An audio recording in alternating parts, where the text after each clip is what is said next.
بهم. فلا يتكلم أحد بموت رسول الله إلا ضربته.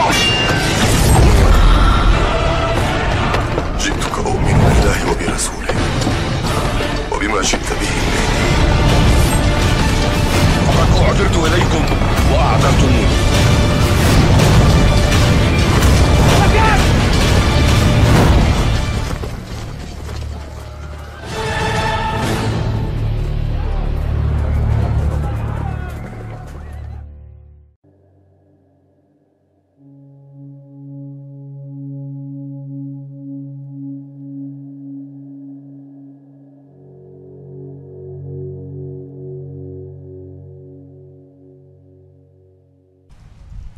Kaum muslimin yang dirahmati Allah Subhanahu wa taala, pada pertemuan-pertemuan yang sebelumnya kita telah menjelaskan tentang makna tauhid, hakikat tauhid, keutamaan tauhid, dan kita juga telah memberikan satu buah contoh pelanggaran terhadap tauhid, yaitu menggunakan gelang dalam rangka untuk menolak mudarat.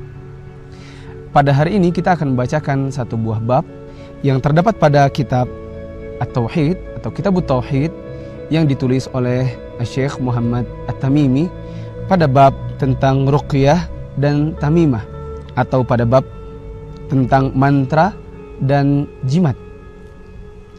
Kaum muslimin yang dirahmati Allah Subhanahu wa taala, saya kira kita semua sudah mengetahui bahwa di sana, khususnya di negara kita di Indonesia, ada banyak sekali orang yang senantiasa menggunakan mantra-mantra tertentu yang dia gunakan agar bisa menarik manfaat atau menolak mudarat. Dan juga di sana ada orang-orang tertentu yang menggunakan jimat. Misalnya jimat itu dia gunakan agar tidak mati apabila ditusuk orang atau ditembak orang. Bahkan dulu kita pernah melihat tayangan-tayangan tentang proses kemerdekaan Indonesia, di mana ada di antara pejuang-pejuang yang menggunakan jimat-jimat tertentu agar tidak bisa mati ketika ditembak oleh para penjajah. Sekarang, bagaimanakah hukum menggunakan mantra-mantra atau ajimat tersebut? Dan tidak lupa pula kita pada bab ini membahas tentang masalah pelet, di mana sebagian orang menggunakan pelet dalam rangka untuk bisa menyatukan antara seorang wanita dengan lelaki, atau seorang wanita ingin agar seorang lelaki tertarik kepada dirinya, maka dia menggunakan pelet. Apa hukumnya yang seperti ini dalam Islam? Pada bab ini ada beberapa hadis yang diriwayatkan atau dibawakan oleh penulis kitab Tauhid, pada bab ruqyah dan tamimah, atau pada bab mantra dan pelet, atau juga jimat.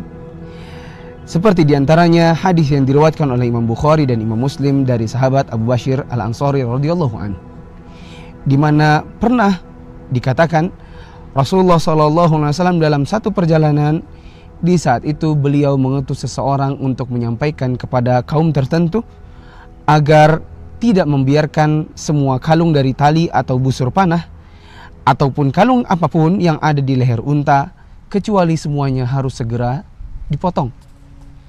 Dalam hadis yang lain, Rasulullah SAW bersabda, "Innar ruqa wat tamaima wat tiwalata syirkun." Sesungguhnya ruqyah atau mantra-mantra yang syirik yang diberikan oleh dukun dan yang semacamnya, juga tamimah atau jimat, kemudian tiwalah atau pelet, itu semua adalah perbuatan syirik.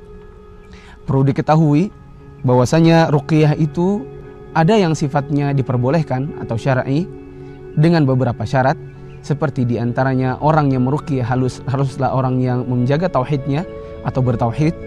Kemudian yang diruqyah pun bersedia untuk menjaga tauhidnya manakala dia telah hilang dari sihir yang ada pada dirinya.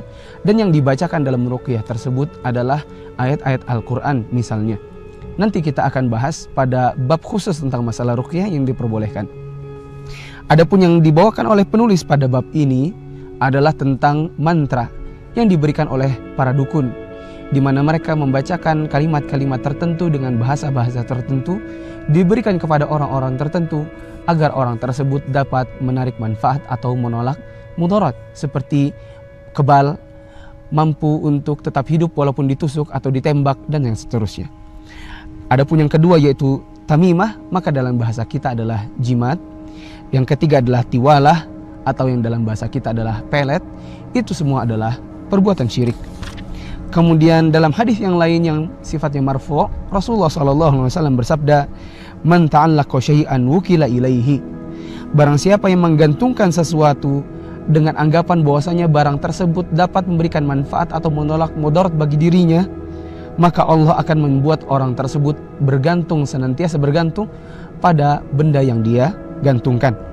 Gantung di sini entah digantungkan dirinya atau menggantungkan dirinya kepada benda tersebut sehingga senantiasa dia merasa benda tersebut adalah yang menolong dirinya, atau gantung di sini adalah misalnya menggantungkan pada tangannya atau pada lehernya atau pada kendaraannya dan yang semacamnya.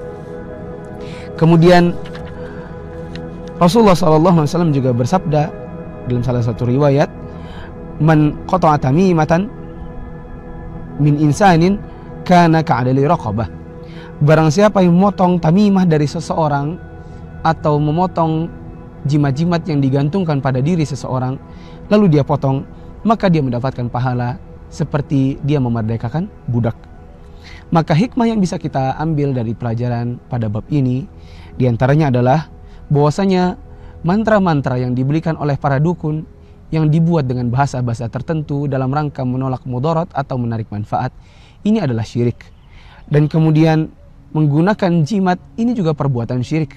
Dan syirik itu membuat seseorang keluar dari Islam apabila dia senantiasa meyakini bahwasanya jimat tersebutlah yang mampu untuk menolong dirinya dan bukanlah Allah Subhanahu wa taala yang menolong dirinya selama ini.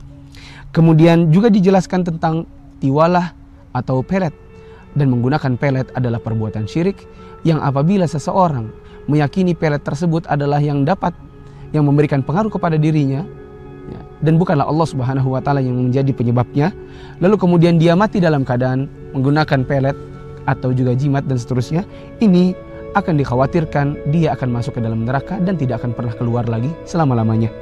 Kemudian di sini juga dikatakan bahwasanya hal-hal tersebut adalah perbuatan yang sifatnya syirik. Kemudian ruqyah ada yang diperbolehkan, ada yang tidak diperbolehkan. Adapun yang diperbolehkan nanti akan kita jelaskan pada babnya. Dan kemudian yang dikategorikan syirik atau tidak diperbolehkan adalah mantra-mantra yang diberikan oleh para dukun dan yang semacamnya. Dan yang terakhir ada besar pahala atau Allah menyediakan pahala yang sangat besar, yaitu seperti memerdekakan budak bagi orang-orang yang memotong jimat atau membuang jimat dan pelet atau yang semacamnya dengan cara dipotong dari tubuh seseorang atau leher atau tangan dan yang semacamnya, kemudian dia bakar atau dia kubur, dan ini adalah bentuk ibadah kepada Allah Subhanahu wa taala. Ini yang dapat kami sampaikan, kurang lebihnya kami mohon maaf. Subhanakallahumma bihamdik asyhadu an la ilaha illa anta astaghfiruka wa atubu ilaik.